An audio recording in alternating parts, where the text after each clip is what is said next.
வணக்கம் நண்பர்களே. தமிழக முதல்வர் ஸ்டாலினுக்கு ஒரு கண்கட்டி வித்தை மாதிரி தவறான தகவல்களை கொடுத்து அவரை போலியாக உற்சாகத்தை கொடுத்து அவர் எல்லாவற்றையும் நாம் தான் திரும்ப ஆட்சி அமைக்கப் போகிறோம் என்ற ஒரு பொய்யான நம்பிக்கை விதையை விதைத்தவர்கள் யார்? அந்த வேலையை செஞ்சவங்க யார்? இன்னொரு பக்கம் அந்த தன்னுடைய சொத்துக்கள் துபாய் மற்றும் இந்த பனைமரங்கள் அதிகமாக விளையக்கூடிய தீவுகள் என்று அதை அடையாளப்படுத்துகிறோம். அதிலிருந்தும் சொத்துக்களை வேறொரு பேருக்கு மாற்ற வேண்டும், ஏனென்றால் இங்கு ஒரு ஆட்சி மாற்றம் ஏற்பட்டுவிடும் என்ற அச்சமும் ஸ்டாலினிடம் இருப்பதாக தகவல் இருக்கிறது. அப்போ அந்த சொத்துக்கள்லாம் மாற்றணுன்றதுக்காக தான் அவருடைய மகன் உதயநிதி ஸ்டாலின் இப்போ துபாய் பயணம் போயிருக்கிறதாகவும் ஒரு தகவல். இது என்ன விவரங்கள்? இதை குறித்த பதிவுகள் தான் இந்த காணொளி. முதல்வர் ஸ்டாலினுக்கு அவருக்குன்னே இன்டர்னல் சர்வே எடுக்கிறதுக்கு, அதாவது அவருடைய சொந்த கட்சி சார்பாக அப்படி தனிப்பட்ட முறையில் ஒரு சர்வே எடுக்கிறதுக்கு ஒரு நிறுவனம், அந்த அவருடைய மருமகன், புத்திசாலி மருமகன், அறிவாளி, சாமர்த்தியசாலி, தந்திரசாலி, சந்தர்ப்பவாதி, எப்படி வேணாலும் வச்சுக்கோங்க, அவர் தனக்கென்று ஒரு நிறுவனம், அதுதான் பெண் அப்படின்னு ஒரு நிறுவனம் நினைக்கிறேன். அங்கேருந்து ஒரு ரிப்போர்ட்டு. அவங்களாம் தண்டம் தான் நினைக்கிறேன். ஏன்னா மண்டல பொறுப்பாளர்கள் இங்கே ஒரு பிரிவு இருக்குது எங்கள் கட்சியில். ஒவ்வொரு ரீஜனுக்கும் ஒருத்தங்க இருக்கிறாங்க. அவங்கெல்லாம் களப்பணியாற்றி நேரடியாக சென்று மக்கள் எடுத்து தர்றாங்க. அவங்களுக்கும் இந்த மாதிரி தண்டமாக பண்ணுறவங்களுக்கு என்ன வித்தியாசம் எனக்கு தெரியல. அவர் புத்திசாலி இல்லையா, முதல்ல சொன்ன மாதிரி அவர் பண்ணுறது. அவர் ஒரு ரிப்போர்ட் கொடுப்பாரு. இந்த மாவட்ட செயலாளர்கள், மண்டல பொறுப்பாளர்கள், இதெல்லாம் இவர் மறைந்த முன்னாள் முதல்வர் கருணாநிதி அவருடைய காலத்திலிருந்தே, அவர் காலத்தில் ஏது இந்த மாதிரி சர்வே டீமு, அந்த டீமு, இந்த டீமுலாம் ஏது அவருக்கு தெரியும். கணிக்கும் திறன் இருந்தது. அப்போ இவங்களுக்கெல்லாம் கணிப்பு திறனும் கிடையாது, மேல்மாடி காலி. அதான் யாரையாவது சொல்கிறத வச்சுக்கிட்டு அவங்களா ஒரு கணக்கு போடுறது, அப்புறம் அவங்களுக்குள்ளே இருக்கிற அறிவை வச்சு ஒரு கணக்கு போடுறது. இது ஜெயிக்குமாங்கிறது இந்த தேர்தலில் தெரிந்துடும். இதை மாதிரி தகவல்களை கொடுத்து அவரை குழப்பி அடித்து அவர் ஒரு உளவுத்துறை ரிப்போர்ட் எடுத்து அவங்க போலீஸ், அதாவது காவல்துறை, உளவு பிரிவு, நுண்ணறிவு பிரிவு எல்லாம் மக்களோட மக்களாக இருந்து கொடுக்குற ஒரு தகவல். அதில் சுத்தமாக அப்படியே வடிகட்டி வரும்னு நான் சொல்லலை. அதுலேயும் சில தவறுகள் இருக்கலாம், ஆனால் அது மனித தவறுகளாக தான் இருக்கும். இன்டென்ஷனோட தவறு செய்ய முடியாது. காரணம், ஆட்சி மாறினாலும் மாறாவிட்டாலும் வேறு விதமான எதிர்வினைகள் சேருங்கிறது அந்த காவலர்களுக்கு தெரியும். அதனால் அந்த நுண்ணறிவு பிரிவு, உளவு பிரிவு கொடுக்குற தகவலில் ஒரு மேக்சிமம் நம்பலாம். இந்த சர்வே டீமெல்லாம் சுத்த திண்ட கருமாந்திரங்கள். எங்களை பொறுத்த வரைக்கும் அதான். அந்த திண்ட கருமாந்திரத்தெல்லாம் வச்சுக்கிட்டு நீ எப்படி தான் இந்த கட்சிகள்லாம், எல்லா கட்சியுமே எந்த கட்சிக்காக இருந்தாலும் சரி, அவங்கள வச்சுட்டு எப்படி பண்ணுறாங்கன்னு தெரில. ஆனால் இவங்க என்ன ஒரு பெரிய விஷமமான வேலையை பண்ணியிருக்காங்கன்னா, இவங்கெல்லாம் சேர்ந்து இந்த சர்வே டீம், இவர் வச்சது, அவர் வச்சதுன்னு ஒவ்வொருத்தரும், அவர் உதயநிதி வேறு தனியாக அவனு வச்சுருந்துருக்காரு.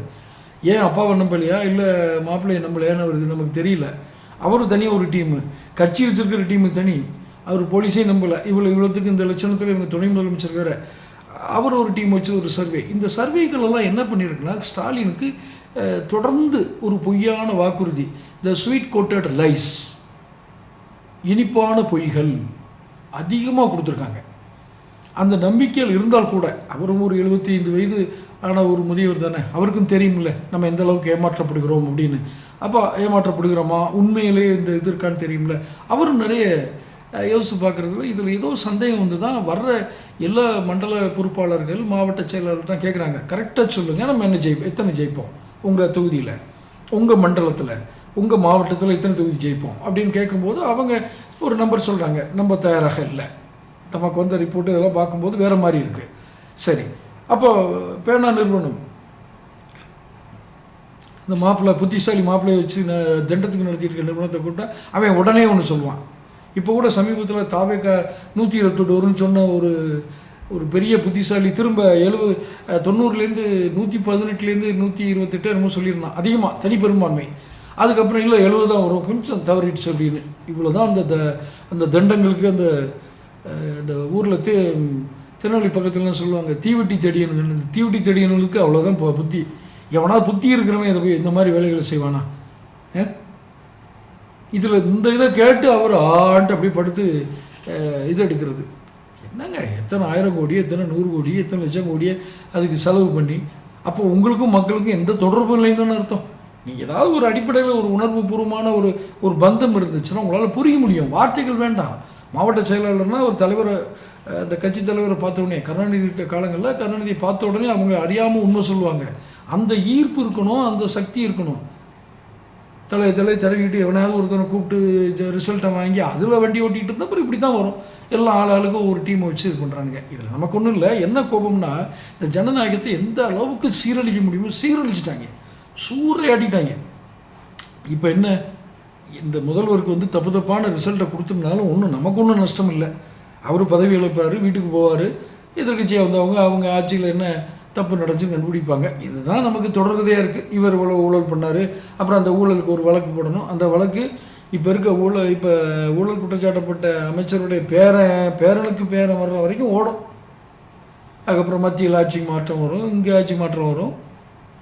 இந்த கேலி குத்தப்ப அவன் அனுப்பிச்சிட்டு வாழ்க்கையை அனுப்பிச்சிட்டு போயிடுவான். நம்ம புலம்பிக்கிட்டே உட்காந்துருக்க வேண்டியதான். ஆனாலும் சொல்கிறேன், ஸ்டாலினுக்கு இது ஒரு போதாத காலம்தான்.